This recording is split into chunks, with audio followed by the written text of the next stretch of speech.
Okay, we're going to go ahead and start, and we'll continue to let folks come into the room as they start coming in. But welcome everybody. Thank you so much for joining us for another workforce webinar session as part of our learning series. My name is Lamona Meredith. I'm the Director of Community Programs here at the Hawaii Workforce Funders Collaborative. We love to get to know you.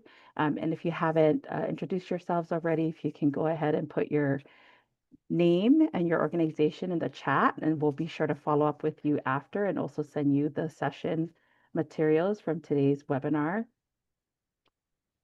And if this is your first time joining us today, I want to share a little bit about our nonprofit organization. We are dedicated to building a resilient and sustainable workforce here in Hawaii.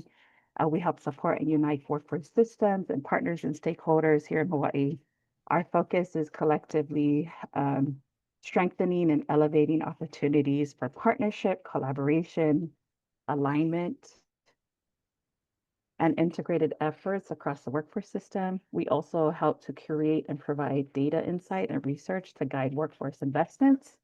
We help support innovative learning and scalable solutions like sector-based apprenticeships and future-ready training programs. And as part of Hawaii Workforce Equity Lab, today's session is a space to really share, learn, and explore together, as well as highlight workforce efforts and training programs across the different sectors here in Hawaii.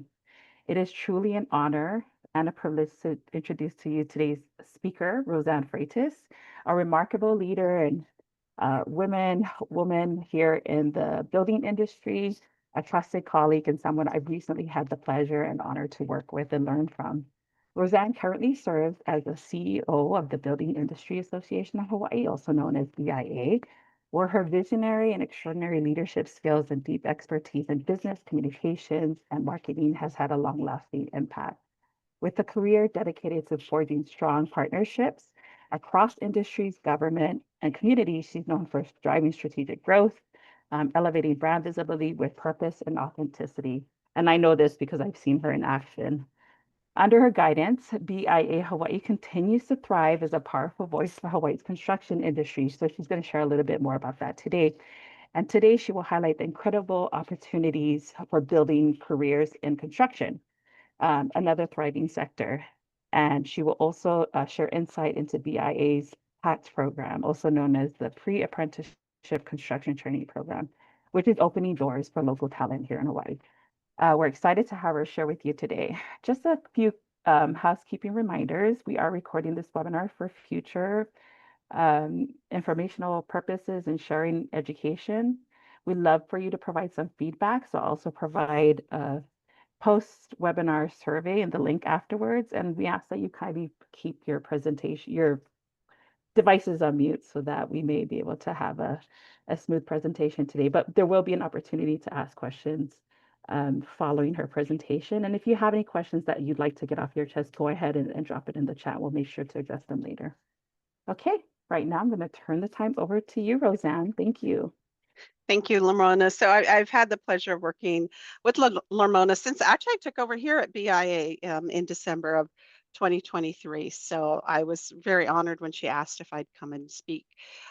We are the Building Industry Association of Hawaii, and sometimes people are not sure what we do. We get that question all the time. What do you guys do? So part of that, I wanted to talk to you a little bit about what we are, who we are. And so some of that really always goes back to what your mission statement is. And part of that is, without reading it word for word, is we really promote the construction industry, but not just any part. As a BIA Hawaii, we sit under the National Association of Home Builders, and they are based out of Washington, D.C. We promote the industry through advocacy. So many of you are aware of how to do that, right? It's looking at legislation that's coming down that does have an impact on building homes. And so from our expertise lens, we look at it from the perspective of, okay, if you add this, what does that do to the cost of a home? Because ultimately, at the end of the day, once everything gets added in, it just adds to the cost. We are already, and I don't have to tell you, have an issue with affordability here in the state. So that's part of what we do. I will tell each and every one of you that is not my favorite part of what I do. It is so important, but it is hard going and testifying, right? And doing that testimony at the ledge and trying to understand politics. But it's so important to our mission. We also do outreach, or we do events, and some of you may know us for the home show that Blaisdell. It is coming up August 8th through 10th, so mark your calendars. But we have a home show twice a year for the consumer, but we also do events for our industry members themselves, where they have an opportunity to get to know each other. And then the third part of what we do is our education piece. And that's really what we're going to talk a lot about today. We're here to help enhance quality for people in the state of Hawaii. So we're going to dive into that education piece just a little later, but just give you a little idea of what we do and how we do it. We are a 501c6 nonprofit organization. We build the living spaces people call home. We want homes that are safe. We want homes that are affordable. And our members strive to a higher level, but they have to be skilled and responsible in what they do. So we're going to talk a little bit about our pre-apprenticeship construction training program called PACT. So some of you may or may not be aware where we're located. We are actually out in Waipahu. I can see a little bit through the window of the really beautiful blue sky. This building here was built and opened in 2009, and it is the Construction Training Center of the Pacific. It was built for workforce development. It is a two-story building. We own the building. During some of the harder times, we have leased out space at the first floor just to keep revenue coming in, because we have to look at that aspect too. But our upstairs, and then we have downstairs, we also have a workshop. And that's the picture you're seeing right there is one of the gentlemen in the workshop. We have the roll up doors because we most definitely have to have ventilation in its space. So what is the PACT course? It is actually a 6-week course. It's kind of an introduction to construction, but it gives them a little bit more. So week 1, and just to let you know, we just started a cohort this week on Monday. So they're in week 1 right now. And the focus of week 1 is all about safety. We don't allow them near a single tool until they have taken some safety courses. So through this course, first day they do AED CPR first aid training. And then right now they're in their OSHA 30. So a lot of programs will do an OSHA 10. We just made it an OSHA 30, which is a longer curriculum, a little more dive into that safety. We do believe that is instrumental in what we do, is that they need to be going into that workforce safely. So when they're done with that first week, they will have their OSHA 30 certification as well as the CPR certification. We're going to get into that week 2 where they start to do construction math. It's probably the most painful part of the course for them, especially if they didn't have a real strong mathematical background. But we start from the beginning and really reteaching math. It is very important in the world of construction, especially fractions. So they have to get in. And there are times we have to do extra additional remedial work, but the goal is to help them feel successful and able to do the work. Of course, you can't be in construction if you can't read a blueprint. So we're going to teach them how to do that and how to use the different tools. Then we really start into a big part of that hands-on. They're going to start in the second week, but as we go through this, understand 70% of that curriculum is hands-on. It's not classroom. They have to be working. And so we start into week 3 with the carpentry. We focused on that and how to build that way. By week 4, we're getting into electrical and plumbing fundamentals, an introduction of those categories. Week 5, we do concrete and masonry skills. And then in our last week, we actually work on getting them ready for job readiness. So the hands-on portion, the resume writing, the mock interviews. Part of what they have to do is a capstone project. So they have to design a thing they want to build. They have to find the materials. And I'll be honest, most of our materials, we have scraps. We don't always have the best, greatest materials here, but they have to take from those scraps and they have to budget it. What do they need to finish it? They are given a little bit of a budget where they can spend beyond, and then they have to build it. So a little later, I've got the pictures from the last cohort and some of the creative ways that they were able to make it happen. But that's what we're doing in the 6 weeks. We are also found during this process that they come hungry. They come from demographics that may or may not have money. They don't necessarily bring lunch. They're here from about 8:30 to 3:30, 4 o'clock every day. So at first we were trying to provide lunches, but as most of you know, grants don't provide for food. So we decided we had to teach them how to cook. So part of the curriculum now is teaching them how to cook. Some of our members were very generous and donated some appliances. We have the rice maker. So we're hoping that that's another skill that we're adding to this curriculum. So sometimes what we talk about in this as well, people always ask, how do they get paid? How do we get paid to do this? Like many of you, we go for grants. We also work with the WIOA grant with the American Job Center. We've had students pay. We have a 501c3 partnership with the Hawaii Building Industry Foundation, and they'll pay for some scholarships. We recently were awarded the Castle High-End Grant, and we're super excited what that's going to be as we build a deeper path.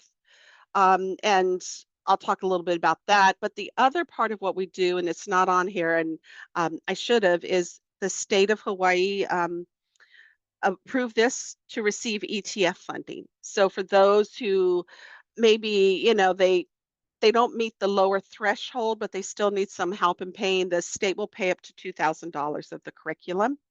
And it's $4,300 all in for the 6 weeks. And that covers all the certifications, all the instructors, and everything. So we're always finding different ways. We just found a new partner for the current PACT course, Partners in Development Foundation.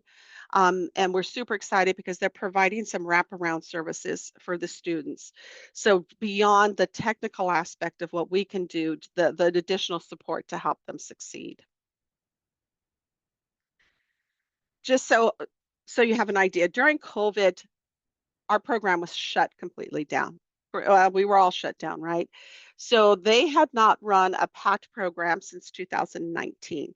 And in that 6 year time period, well, 5 years since last year, everybody was gone. Unfortunately, our education director had passed away. It was a complete change of staff. So everybody was new. And it was, okay, we have to make the program what we see the program being. And we decided in the past they had done one a year, that we felt there was such a need, we weren't going to do just one a year. We'll do it as it's needed. So we started in September of 2024. Since then, we have graduated 5 cohorts.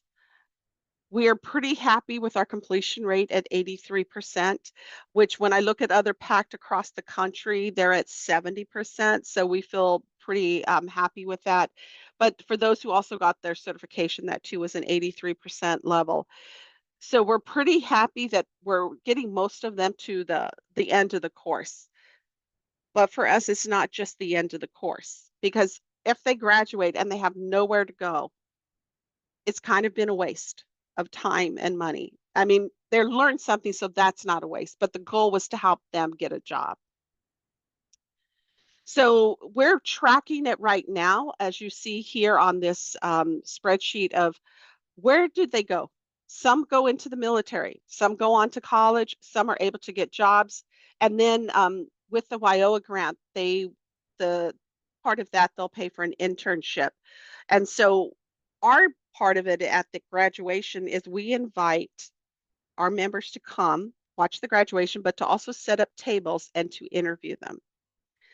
The April cohort was a very tiny cohort. It was only 4. But that day at graduation, one of the, there was like 3 or 4 companies, they wanted them. One of them wanted all of them. We do have a deal with the city and county. If they have not completed their GED yet, we won't place them until they do. So one of the kids needed to go finish his GED. One of them still was trying to figure out which path. He felt he wasn't as good with the hands-on trade part, but he really was great on project management. So still working with him to see what pathway he wants to go. And then two of them got picked up by a company called GPRM. They, poor guys, are starting work at 3 a.m. now in their role, but one of them is so impressing that the team there that they are already considering his next step, moving him and giving him the background training to become a foreman. They're also going to into the union on that side of it, so that will help them get into that side for the apprenticeship program. Here's what we currently have going. We started one, it said July 1st, but it actually was July 14th. Our big one that we've been trying to work for a year on was to bring one to Maui. So as BIA Hawaii, we cover everything with the exception of Kauai. Kauai has their own association under the National Association of Home Builders. So we cover the rest of the state. But money is a driving factor because we don't have our own building in Maui. So we needed to shore up all the logistics. We were very fortunate, and we will be launching that program in September on Maui. We haven't even really publicized it as much as we should yet, and we already have 7 signups. So we know there's a huge demand on Maui for this, especially, in light of the Lahaina fires. The goal here is to get them placed into jobs that pay better than average, and then they can help rebuild in Maui. That partnership in Maui, we will be working with Homemade Hawaiʻi, so that they will do the classroom setting in Kahuku, but they will be going to in the field at the state's non-FEMA victims temporary housing. And that's where they will do their hands-on portion. And we're working with another nonprofit over there, Genesis, that will help with the transportation to get them there. We're excited about that, partly because we think not only are they doing the hands-on and building something that's going to stand for, at least for the temporary time, but they're also helping rebuild the community. And we believe that will also help in that healing process as they rebuild their own community. November, we were approached by HUD and asked if we could do one of these in downtown Honolulu. And I expressed to them that our challenge is we don't have space and we have to have a workshop because of the hands-on portion. So HUD worked with us, found us a location. And so the goal for that is to really reach those markets, the Mayor Right Housing and others in downtown that it's closer to them, right? It's bringing the program to them versus them having to come all the way out here to Waipahu. So those are the 3 we have set up for the rest of this year. And then we're already looking at 26. We do want to take this program to the Big Island as well. This last cohort. So they do what our education department calls hard hat tours. I call them field trips, but it's the same concept. So this part of that is they get to go see things being built. They get to see what is it they might do. And we've been fortunate to have a lot of different organizations and builders that are our members sponsor them and have them come out and show them the different phases of construction. And you'll see they've got their hard hats on, their safety gear. They are on a job site. They have to wear that. This is one of our cohorts. This was our October cohort, and this was through a Harry and Jeanette Weinberg grant that we had. You will see there is a lady in the picture. She was the first female that we had in that October cohort. And Brittany won't mind me telling her story because she has shared it for us to share with others. We didn't know this at first. It was about the second week into the program, we had to remind her that to do the hands-on, she would need long pants and closed-toed shoes. And that's when she shared with us that she was homeless and living under the airport viaduct. But she had shown up for class every single day. Yeah, there were times she might be a little late depending on the bus schedule. So as a team, we all chipped in our money. Our education manager, Marie, who's also pictured in the back row there, she went and bought the clothing that was needed. And then we worked with a number of partners that we have to help get her housing. It did take a little longer, but we were really impressed that she showed up every single day, even while living under the airport viaduct. So we knew that she'll do well. She really wants to go into the historic preservation field. Here's one thing we learned. This was so funny. We do the home show, and at the home show we partner with Lowe's, and Lowe's has this little kid toolkit. And it was great at the home show. The parents are sitting there with their kids helping them build it. But what do you do when you have a bunch of kids who really never picked up a hammer and nail before and you have to give them a project? Well, you give them the Lowe's toolkit. And that's exactly what we did. And the funny part of this is they didn't do it right at first because guess what? They didn't read the directions. So they had to learn to read directions. They had to learn to measure, how to line things up. It actually, and we shared this with Lowe's, it was a great first project for them. And as you can see, they're doing it. It's a little kid toolkit. And we did share with Lowe's that we think they should think about those, even though they say 4 to 5 year olds. For this first introduction project, it was a great start. And they were able to complete it. This was that first PACT cohort we had. And so they're doing really well. We're still keeping track on all of them, but I'll share with all of you, not everyone is a success. We did have one young man come back to us and tell us, well, no, I'm not going to pursue a career because I make more money selling drugs. And that was disheartening. But if we can save all the others, we have to accept that sometimes we won't be able to get through to them all. This was Monday morning. So there's only 12 students in there. There's actually 16 because we're waiting to get some other paperwork done. Also in the picture are our partners and development foundation partners here who are helping us, as well as the instructor Daryl, and then our education manager. So this is the first group. Right now, we're pretty excited. You can see we're really happy that there are 4 in this cohort of women. We do know that women only make up about 11% of the construction industry, but only about 2.4 of the actual trades part. So with a labor shortage, especially in construction, they're really a good source for the growth of the industry. Okay, remember I told you they had CAPS projects, right? This was the last cohort. So on your left, that armoire, the kid who built that one is the one they're looking at to go ahead and make a foreman at some point. He had these wonderful carpentry skills, but in 4 days, he planned it. He found scrap material. We didn't have nice 2x4s, all the pieces that were needed. The only thing bought for that were those handles. And he had a budget and he used that and the drawer slides. In 4 days, he did that project. I had construction people here for graduation who were very impressed, and he was the one everybody wanted to hire, for sure.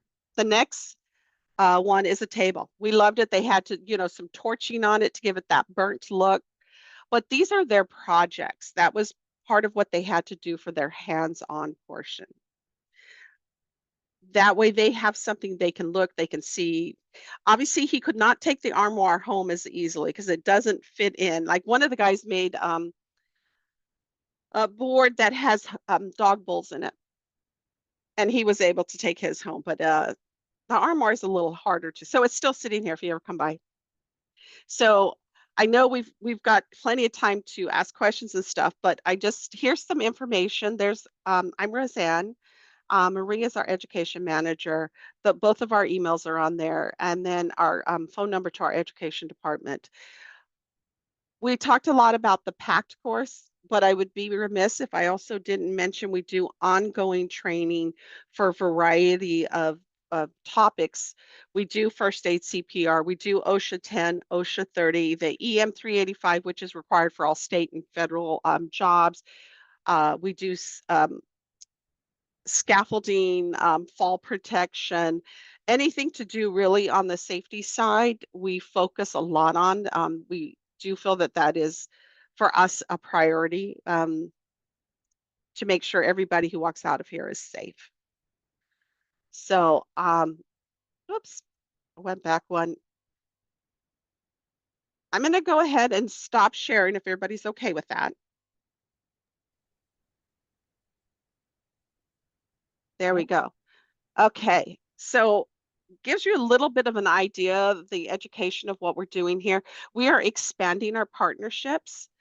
Oh, Miss Ramona is on the call. So Ramona is with HUD, and she is the reason we are doing this cohort in November. Her passion to help people is amazing, and she's made she everything we said, hey, we can't do it because of this. She found an answer, and so Ramona, thank you so much for your partnership that we've been able to have with you through all of this. We met yesterday with the Correctional Institute here. Um, right now, Hawaii Community College, actually, I don't know if and most of you know, they do go into some of the prisons to take this course into them, which is wonderful. But some of the problems now, once they're released, what's that next step to get a job? So we're trying to figure out how we can partner with them all to see if we can help facilitate that, and getting jobs as they come out of prison. Because we have members who do that. They want to help and they want to give people second chances. So we're looking to see how we can strengthen that and help build that workforce. I don't think we all have a labor shortage across the board, but construction's had it for decades because we all sent our kids to college instead of trade school. But now, if your kid goes to trade school, they're not going to have a high college bill and they're going to make more money than kids coming out of college. And so I think people are starting to see that the trades are the way to go. And we need it. We need it to build homes here. So, any questions? That's amazing. Thank you so much, Roseann. Right now, we'd like to go ahead and open up the floor for questions.